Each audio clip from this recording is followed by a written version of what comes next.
c'est une réalité, pas un jugement. T'es pas la combattante la plus reconnue sur tout le panel français sur cette UFC. Est-ce que tes plans sont de changer cette réalité-là avec une grosse performance samedi? Je pense que la reconnaissance, elle est importante déjà sur soi-même. Je ne suis pas quelqu'un qui m'attache à la reconnaissance des autres. Moi, j'ai la reconnaissance du travail que j'ai accompli pour arriver là. Mon premier objectif était de faire découvrir le MMA aux femmes, à montrer déjà avant même qu'une femme peut combattre en France et intégrer une grande industrie comme l'UFC. Et c'était déjà un gros défi et je l'ai fait. Et je l'ai réussi d'être la première Française à signer à l'UFC. Et cette reconnaissance-là, je l'ai approfondie par rapport à tout ce que j'ai pu accomplir, tous les efforts que j'ai fournis pour être là aujourd'hui. Alors après, je rejoins ce que tu dis par rapport aux résultats où je ne suis pas la plus attendue sur la carte. Mais en tout cas, je suis fière de ce que j'ai accompli parce que peut-être c'est grâce aussi à cette combativité que j'ai eue, peu importe le résultat de mes premières expériences avec l'UFC, qui a fait qu'aujourd'hui, qu'il y ait d'autres combattantes françaises aujourd'hui sur la carte. Parce que quand j'ai commencé les MMA, ce n'était pas légalisé encore en France.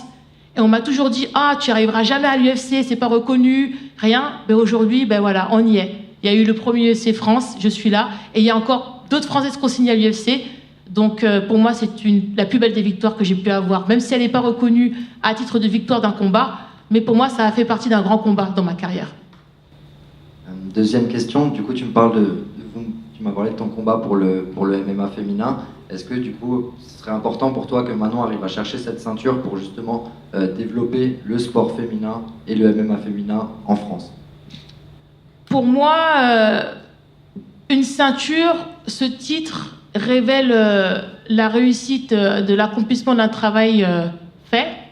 Mais pour moi, Manon, elle a déjà montré la suite par rapport au fait que je sois rentrée à l'UFC. Elle a montré la suite des possibilités qu'on peut s'approcher au plus près de la victoire. Pour moi, ça ne va pas ramener quelque chose de différent, dans le sens au niveau de l'implication des femmes dans le sport, quelle qu'elle soit, mais ça va montrer que tout est possible quand on le décide. Et l'histoire de Manon, elle est formidable, parce que quand je regarde la suite, première Française qui a signé à l'UFC, Zara Fern, s'il peut y avoir la suite, première Française féminine, Manon Furio, ben, je peux vous dire que oui, je suis fière du combat que j'ai accompli du coup, depuis le départ. Merci beaucoup et on souhaite vraiment de faire un statement, comme les Américains disent samedi soir. Merci beaucoup. Bonjour Zara. Bonjour.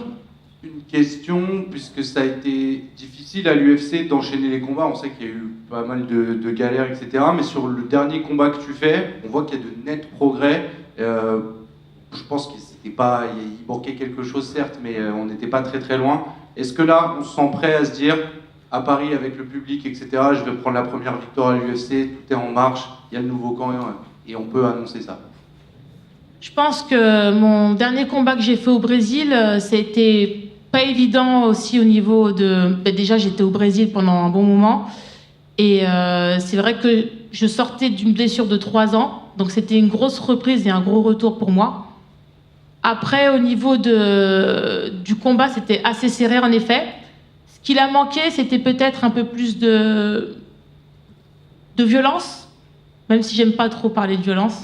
C'est peut-être un peu ironique, mais voilà. Mais il a manqué peut-être un peu plus d'agressivité. Donc voilà. Après, pour samedi, j'ai hâte de montrer les efforts et la continuité du travail que j'ai accompli après, parce que j'ai jamais abandonné, j'ai continué de m'entraîner. Et on se doit de le faire quand on est dans une grosse organisation comme ça. On doit chercher les clés pour pouvoir fournir un travail complet. Donc on verra le résultat samedi.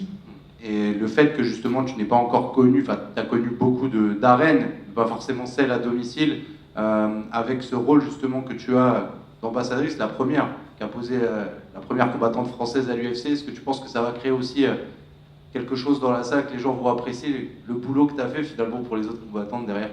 Je pense que le public français a compris maintenant l'engouement du MMA depuis la légalisation.